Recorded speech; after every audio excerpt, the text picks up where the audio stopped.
Lewap vilayatynyň Çärjü etrafynda yerli mektebiň bir gyz okuwçysy zorlandy diýip Azatlygyň regiondaky habarçysy kanun goraýjy daralaryndaky çeşmelerine salgylanyp habar berdi. Onuň sözlerine görä bu ýagdaý 16-njy maýda ýüze çykypdyr. Lewapda Çärjü etrafynda mektep okuwçysy zorlandy. Ol 7-nji orta mektebiniň 9-njy klasynda okuýar. Ol 16 ýaş töwereginde zorluga tedewar edilen gyz gurply däl maşgaladan bolup onuň kakasynyň maýypdygy, ejesiniň bolsa maşgalasyny goýup gazanç üçin Türkiýe gidenligi belli boldy. Dinan goňşusy olaryň uğruna seredipdir diýip Azatlygyň habarçysy aýtdy. Onuň sözlerine görä jinaýatçylyga baş goşmakda guman edilen 21 ýaşly ýigit tutsak edilipdir. Gyzyň häzirki ýagdaýy nämälim galýar.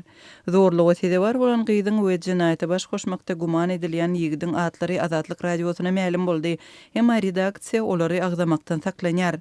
Azatlyk radiosynyň habarçysynyň anyklamagyna görä gyzy zorlamakda guman edilen ýigit 21 ýaşynda bolup, ol ýaňy ýakynda goşun gullugundan gaýdyp gelipdir. Şeýle bu agdalan hadisa gatnaşykda guman edilip ýene 2 sany ýigit saklanypdyr. Emma olar soň boşadylypdyr.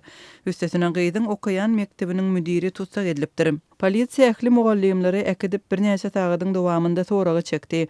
Olaryň ählisine geplemezlik berk tapşyryldy. Maňa ma'lum bolşyna görä mektep müdirini tutsak etdiler diýip Azatlygyň habarçysy görüň berdi. Soňky aýlarda Lewap vilayatynda ýaşlaryň hususanda mektep okuwçylarynyň baş goşmagynda malasyrylan agyr jinaýatlaryň ençemesi barada izli-izine habar gowuşdy. Şu aýyň başynda Türkmenabad şäherinde orta mektepleriň birinde ýokary klas okuwçylarynyň arasynda bolan dawa zerarly bir mektep okuwçysynyň helak bolanlygy habar berilipdi. Azatlygyň Lewapdaky çeşmesi Türkmenabadda ýokary klas okuwçylarynyň arasynda bolan pyçaklaşma zerarly 7-nji mektebiň bir okuwçysynyň öldürilenligini 1-nji maýda habar berdi. Aprel aýynda Azatlyk radiosy Türkmenabad şäherinde talaňçylyk bilen meşgulanan mektep okuwçylarynyň bir toparynyň ele salynanlygyny habar berdi. Azatlyk bilen gizlenlik şertlerinde gürleşen polisiýa işgäri soňky döwürde okuwçylaryň arasynda şeýle hadisalaryň köpelýänligini aýdypdy. Gynançakda soňky döwürde okuwçylaryň arasynda jinaýatçylyk hadisalary ören köpeldi.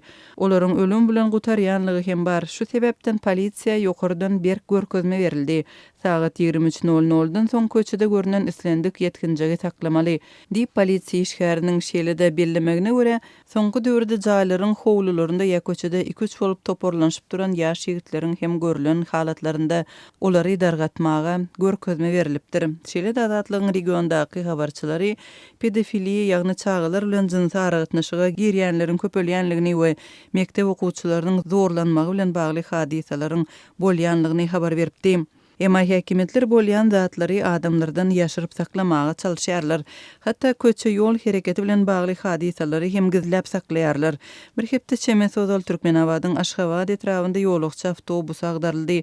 Adam pedasy hem bar diýerler. Emma häkimetler hiç bir maglumat bermediler diýip Azatlygyň çeşmesi maý aýynyň başynda habar beripdi.